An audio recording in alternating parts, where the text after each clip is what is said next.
Adik-adik, shalom, selamat pagi. Bagaimana kabarnya pagi ini? Luar biasa, sehat, semangat, ceria, diberkati, siap dengar firman Tuhan? Oke, yang siap, lipat tanganmu, tutup matamu, kita akan berdoa. Tuhan Yesus, kami mengucap syukur untuk berkat-Mu, pertolongan-Mu, penyertaan-Mu bagi kami hingga pagi ini. Kami mendengarkan firman-Mu melalui ibadah online. Kami berdoa kiranya Roh Kudus menolong kami untuk memahami apa yang menjadi kehendak-Mu. Terima kasih Tuhan, dalam nama-Mu kami berdoa dan kami mengucap syukur. Amin. Nah adik-adik, sebelum kita dengar firman hari ini, kakak ajak menyanyikan satu lagu supaya kita nggak lupa ya, lagu sekolah minggu. Jadi lagunya hati-hati gunakan mulutmu. Oke, siap? Nyanyi yang keras ya bareng kakak ya. Hati-hati gunakan mulutmu, hati-hati gunakan mulutmu, karena Bapa di surga melihat kita semua. Hati-hati gunakan mulutmu.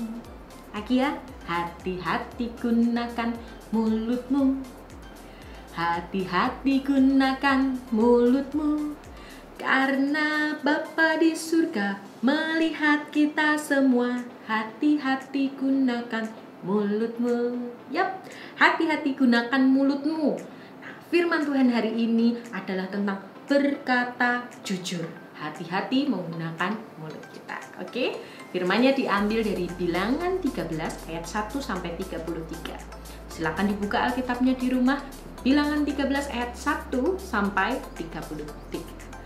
Nah, jadi ceritanya hari ini kakak akan menceritakan tentang 12 pengintai dari Israel. Jadi waktu itu Tuhan Allah memberikan firman kepada Nabi Musa. Waktu itu Nabi Musa dan bangsa Israel belum masuk ke tanah Kanaan, teman-teman, belum memasuki tanah perjanjian.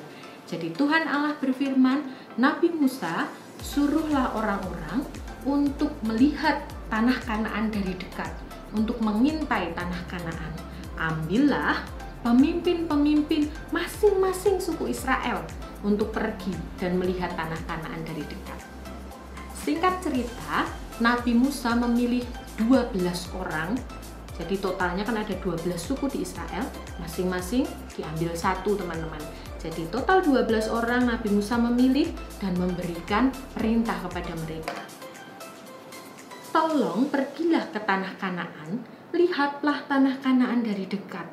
Lihatlah apakah tanahnya subur atau tidak, berpohon-pohon atau tidak, di sana ada pohon-pohonan atau enggak. Lihatlah orangnya tuh badannya kuat-kuat apa enggak. Lihatlah rumahnya itu di tempat terbuka atau yang ada kubunya, ada bentengnya. Coba kamu lihat seperti apa hasil kebunnya. Nah teman-teman, kebetulan waktu itu tuh baru musim anggur, buah anggur. Jadi Nabi Musa memberi perintah, lihat hasil kebunnya, bawakan kemari.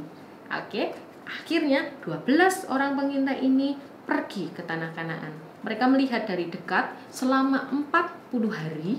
Mereka melihat seperti apa tanah Kanaan itu, seperti apa bangsanya, seperti apa hasilnya, hasil-hasil kebunnya, seperti apa kotanya. Nah, setelah lewat 40 hari, mereka pun kembali ke Israel dan menemui Nabi Musa.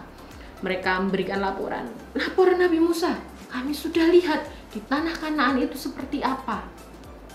Tanah Kanaan itu subur, Nabi Musa, berlimpah susu madunya, hasil buminya itu enak, hasil buminya itu baik, bagus. Kami bawakan hasil anggurnya, anggur yang baik, yang bagus.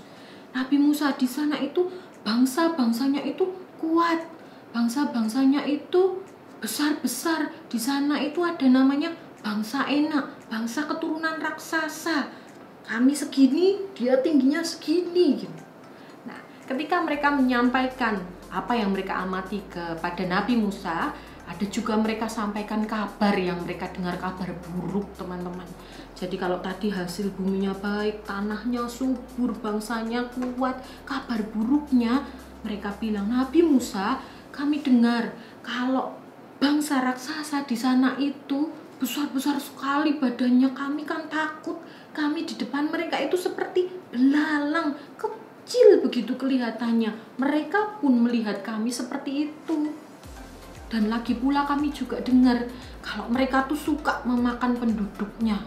Mereka suka makan temennya sendiri. Kami tidak berani Nabi, kami takut. Nah, saat itu teman-teman, ada 2 orang dari antara 12 pengintai itu. Salah satunya bernama Kaleb. Kaleb berkata, oh tidak, kita pasti bisa mengalahkan bangsa Kanaan itu. Kita pasti bisa merebutnya karena itu janji Tuhan bagi kita. Pada akhir cerita ini diceritakan bahwa Tuhan membawa Kaleb dan Yosua, 2 orang dari 12 pengintai ini masuk ke tanah Kanaan, sedangkan 10 orang yang lainnya tidak bisa menikmati tanah Kanaan. Nah teman-teman, hari ini dari firman ini kita belajar hati-hati menggunakan mulut kita. Ketika kita berkata jujur untuk apa yang kita lihat, Tuhan memperhitungkan hal itu sebagai kejujuran bagi kita. Ketika kita mengatakan hal yang tidak jujur, kita baru dengar aja, belum tahu buktinya, tapi kita bilang kemana-mana, Tuhan perhitungkan itu sebagai ketidakjujuran.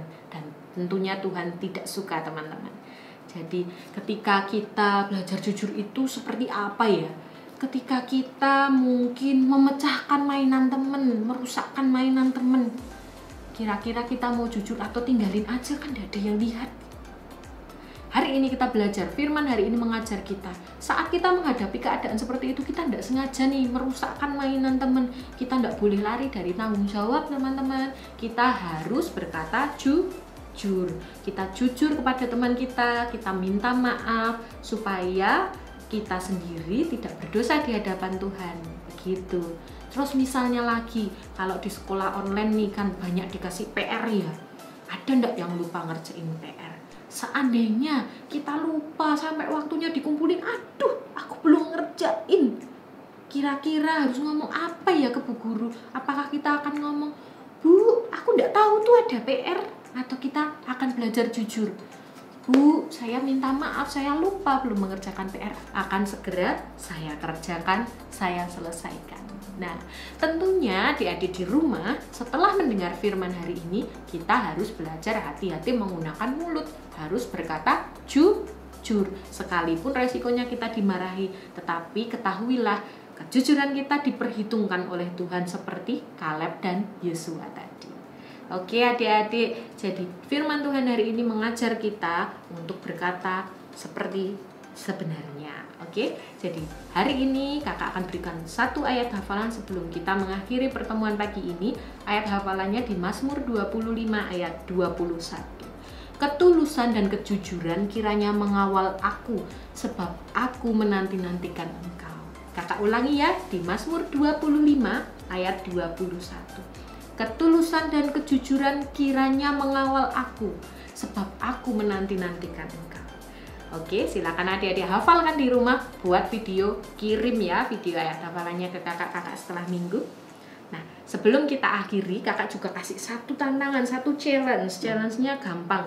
Ingat tadi ceritanya ya, kan waktu itu, waktu 12 pengintai pergi ke tanah Kanaan lagi musim buah apa teman-teman?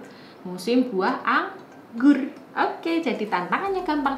Buatlah kreasi, keterampilan, prakarya, buah anggur dari bahan-bahan yang ada di sekitarmu. Boleh dari kertas dibikin jadi anggur, boleh dari bola-bola kayak gini jadiin buah anggur, boleh dari plastik, plastisin, ataupun dari bahan apapun, buatlah jadi bentuk buah anggur. Nah setelah itu ambil fotomu dengan buah anggur yang kamu buat, kirim ke kakak-kakak sekolah minggu ya. Buat buah anggur yang besar-besar ya, yang menyenangkan ya, yang rasanya kayak pengen dimakan. Oke, nah siang hari ini kita mau berdoa, kita mau menutup pertemuan sekolah minggu kita. Kakak berharap adik-adik di rumah bisa mempraktekkan firman yang kita dengar hari ini. Mari kita lipat tangan, kita tutup mata. Tuhan Allah yang melihat hidup kami berdoa, kami mengucap syukur hari ini kami belajar untuk hati-hati menggunakan mulut kami, hati-hati berkata-kata. Kami belajar supaya kami bisa hidup jujur dan menyenangkan hati-Mu. Ajar kami Tuhan untuk punya keberanian berkata jujur dalam situasi-situasi yang kami hadapi. Terima kasih Tuhan, dalam nama-Mu kami berdoa dan mengucap syukur. Amin. Bye-bye, sampai jumpa minggu depan.